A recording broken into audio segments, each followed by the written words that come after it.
What's up, peoples? How's it going again? Well, I'm a musician myself. I play guitar and bass. I brought my bass out yesterday, and I was jamming along to some Pink Floyd songs. And it's like riding a bike. You just never forget it. You know, playing music is something that's awesome.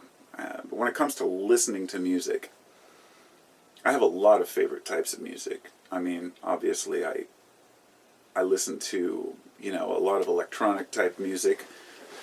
I also listen to a lot of mellow finger-picking music, you know, like, you know, folk rock, and I like classic rock. I like punk. I like metal. I like a lot of different things. But I really wanted to pin down my 3 favorite bands of all time, or what I think were the greatest bands in my life that I've, you know, listened to. And the Grateful Dead, Pink Floyd, and Phish are those 3 bands. And it's funny because they're all what people would consider like the hippie bands, or the, you know, I guess not so much Pink Floyd, but they're all associated with, say, psychedelic usage, things like that. Which is funny because Pink Floyd, you know, like Roger Waters in an interview said that he's, you know, they weren't really big on psychedelics. I mean, in their younger years, they were. But here's the thing. Pink Floyd is phenomenal. And Roger Waters is a genius.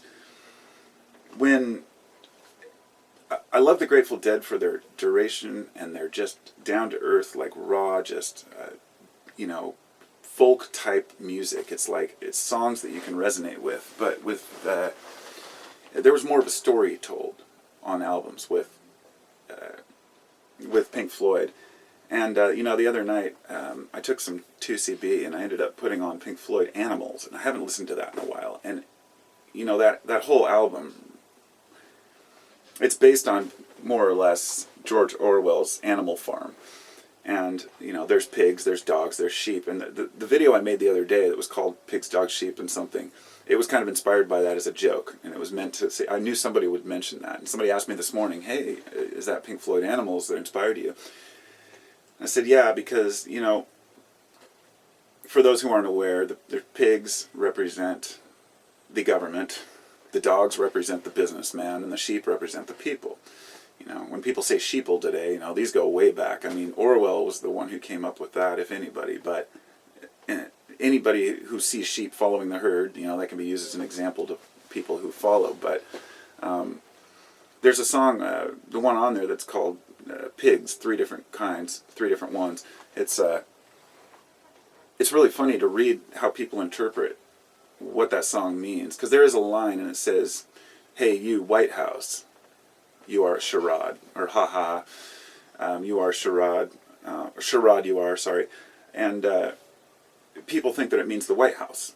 But if you listen to that album, you listen to that song carefully and read the lyrics, it talks about Mary at the end of that verse. And that's because it was about Mary Whitehouse, who was a UK, I'm not sure if she was one of the Prime Minister's assistants, or I can't remember what she did. Her thing was she wanted to ban sex on television, you know. She was like the early PMRC trying to, you know, edit people's thoughts. And that's why in that line it says you're trying to keep people's feelings off the streets. But in a recent show that Roger Waters did in Mexico City, it's really good. He did the whole song with the wall in the back with Trump on it, and it was all about Trump, and he used the White House line for the White House. There are multiple meanings for it, but, and it's funny because somebody pointed out, look, why does Roger Waters have to be so political? Why can't he just play music? And it's like, dude, he's always been political, you know. But anyhow, the Pink Floyd is, like Roger Waters, if you look at the stories, when people say, well, I like Pink Floyd or don't like Pink Floyd, I mean, that doesn't answer the question of which Pink Floyd. I mean, they've been around for 50 years, okay? And not that they've been playing the whole time, but in the early days, Syd Barrett was a member, and he lost it. A lot of people say, oh, he took too much acid. Well, that's not necessarily true. It may have triggered his schizophrenia, but he had some major problems. And when he left the band, they kind of weren't sure what to do. And then they recorded, there's a phenomenal album out there that they did so many great songs. But one of the ones that's really underrated and unspoken is Atom Heart Mother. The title was got from reading a newspaper headline about a woman who had got an atomic pacemaker. So it was Adam Hart Mother. It was a mother of a child who got this pacemaker, and it was they went out into the country and took a picture of a cow, and that was the album cover. And so if you've ever seen the cow, that's the Floyd album I'm talking about. But there's a song on there, you know, the namesake. It's like a 20-minute song, and it is just absolutely fantastic. It's like a masterpiece. But their music changes so much over time. But really, I wanted to get to The Wall. The Wall is just the most beautiful album. I think it's one of my favorite albums of all time. And that was inspired by when Syd Barrett had come to visit them on the set while they were recording an album. It was Wish You Were Here.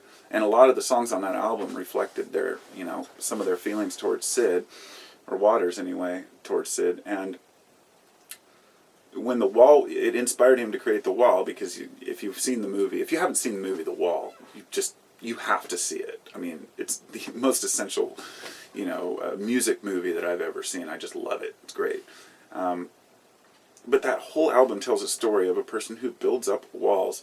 What really inspired him to do that was, one of the inspirational moments was when a fan tried to get up on stage at one of their events, and Waters went over and like hawked a loogie in the dude's face, and they were like trying to kick him off stage. And at that point he realized, shit, I'm having to separate myself with the wall from the crowd in a way. And so there was much more than that. It was about when you get to a certain stature or position in life, how you have to build walls and you separate yourself from the world and you can go crazy. And that album is just so fantastic. And I know I'm expanding a lot on Pink Floyd here, because the Grateful Dead and Phish are my other two favorite bands. And there was a time when people said, oh, well, people just listen to Phish because the Dead aren't playing anymore, but that's changed now. Phish have been around for like 40 years. They're very, very talented musicians. So when I go to a Phish show, I can get very emotional. And of course, the Grateful Dead, while they're not playing, they're still touring without Jerry, of course, sometimes. And last year I went to see him, and it's just as good as ever. You know, even though they had somebody as a front man that is not one of my favorite people, and I don't really care much for his voice, I still really enjoyed the music, and it moves me. And I know that those bands I like are because I've been exposed to that music, but I just want to say I've also been exposed to a ton of other music, and nothing resonates with me as much as that. And it's partially the crowd, the group. I think at Phish, like, you know, Phish shows and Deadheads at Dead shows, you know, they're people like family, a lot of good people that you can meet, and some shitty people too.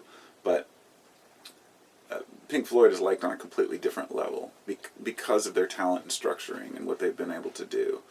Just phenomenal music. I think that they just came out with an album last year. It's called like The Endless River, and I'm not sure if it's really Waters himself with the rest of the band or how they did that, but I haven't heard it yet. But music is just great, you know.